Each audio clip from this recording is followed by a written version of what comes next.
Dans la nuit du 1er décembre 2012, à Sète, un homme ouvre le feu sur ses voisins de palier. 2 sont tués, 2 autres grièvement blessés. Aux policiers, l'homme expliquera que la fête entre amis l'empêchait de dormir. Pour moi, ce sont eux les responsables, les premiers responsables de ce qui est arrivé. Parce que dans ce cas-là, le bruit, il est criminel. Parce que mon frère, le privé de sommeil, c'est criminel pour lui. Parce qu'après, il ne récupère pas. Et là, ça lui a fait péter un plomb. Il me l'a dit, Angèle, j'ai pété un plomb. Et c'est vrai, il a pété un plomb. Ce soir-là, Fabrice organise un dîner avec 5 de ses amis. Dans l'appartement juste à côté, son voisin n'arrive pas à fermer l'œil. Il habitait juste à côté. Voilà, donc il habitait là. Ce voisin, c'est Charles Pujol, 50 ans, un homme sans histoire. Mais vers 1h du matin, exaspéré par le bruit de la fête, il sort de chez lui et vient frapper chez Fabrice. Il est venu là et il a tapé. C'est mon neveu qui a ouvert, bon voilà. Donc il a fait la remontrance, ainsi là.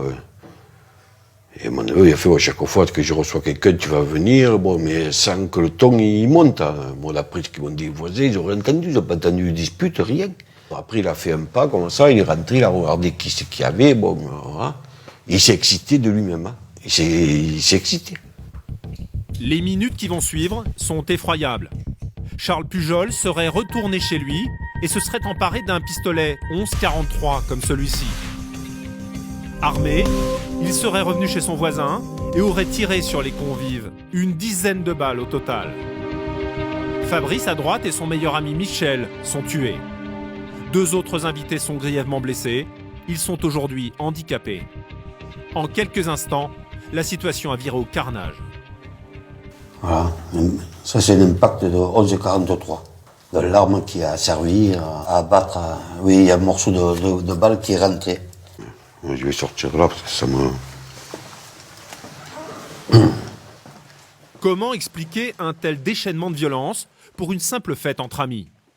Ce soir-là, aucun autre habitant ne s'était plaint du bruit.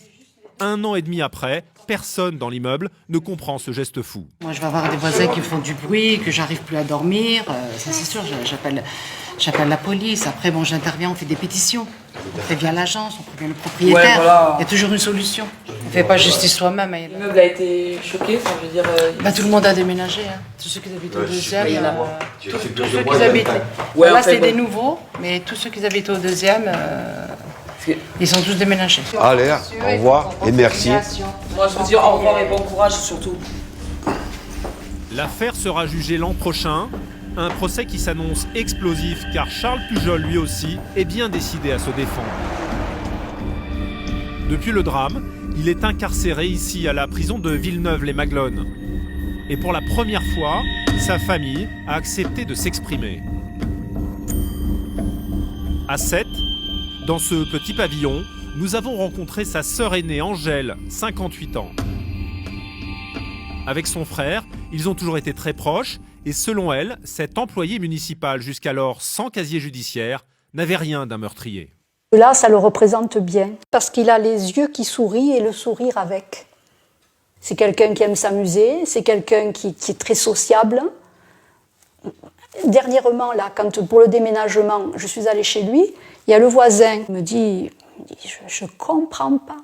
Je comprends pas. Il me dit, je le connaissais votre frère, en plus même dans le travail. Je ne comprends pas. Il me dit n'importe qui, mais pas lui. Et même si son frère était instructeur de tir et possédait des armes, il n'avait, selon Angèle, aucune agressivité en lui. Moi, mon frère, c'est un loisir. C'est un loisir de tirer. D'ailleurs, elle n'hésite pas à aller très loin pour le défendre.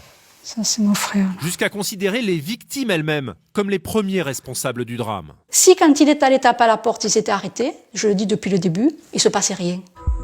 Pour ce coup de folie, Charles Pujol risque la réclusion à perpétuité.